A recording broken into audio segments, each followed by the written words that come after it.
내란 특검이 윤석열 전 대통령에게 내일 2차 조사를 위해 출석하라고 다시 통보했습니다. 계엄 선포 직전에 진행된 국무회의 회의록 초안을 작성한 강의구 전 대통령실 부속실장에 대한 소환 조사도 진행 중입니다. 자세한 내용 취재기자 연결해서 알아보겠습니다. 이경국 기자. 네, 내란 특검이 있는 서울 고등검찰청에 나와 있습니다. 네, 특검이 당초 윤 전 대통령에게 오늘 출석하라고 통보했었는데 조사 일정을 하루 늦춘 거죠? 맞습니다. 애초 특검은 윤 전 대통령 측에 2차 조사를 위해 오늘 출석하라고 통보했었는데요. 윤 전 대통령 측이 방어권을 보장해달라며 다음 달 3일 이후로 조사 일자를 바꿔달라고 요청을 했습니다.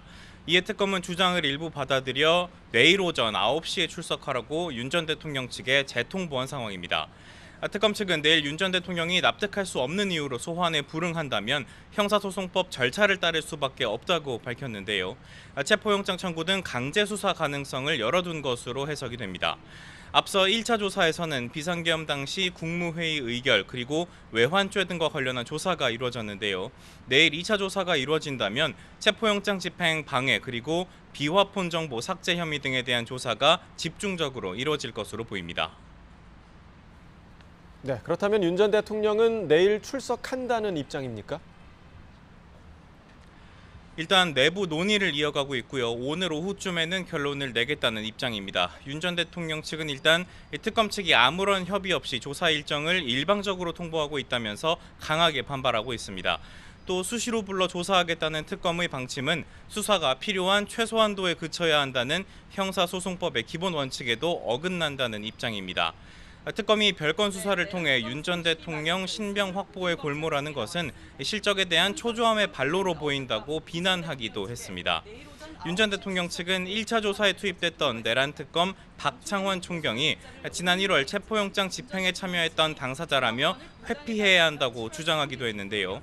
이를 두고 특검 측은 윤 전 대통령 변호인들이 허위 사실로 수사를 방해하고 있다면서 이를 수사할 전담 경찰관들의 파견을 요청했다고도 밝혔습니다. 윤 전 대통령 측은 오늘 이 같은 특검의 대응을 비판하는 추가 의견서를 제출했습니다. 네, 이런 가운데 내란 특검이 오늘 강의구 전 대통령실 부속실장을 불러서 조사하고 있다고요. 맞습니다. 내란 특검은 언론 공지를 통해서 강 전 실장을 불러 조사하고 있다고 밝혔습니다. 강 전 실장은 지난해 비상계엄 선포 직전에 열린 국무회의의 회의록 초안을 작성한 것으로 알려진 인물입니다. 당시 회의는 5분 만에 끝났는데 40분가량 진행된 것처럼 초안이 작성됐다가 이후에 수정됐다는 의혹이 불거지기도 했습니다. 특검 측은 조사 내용은 확인이 어렵다는 입장인데 윤 전 대통령 2차 조사를 앞두고 국무회의 관련 진술을 사전에 확보하기 위한 것으로 풀이됩니다. 네, 그리고 다른 특검들도 이번 주부터 본격적인 수사에 돌입할 예정이죠?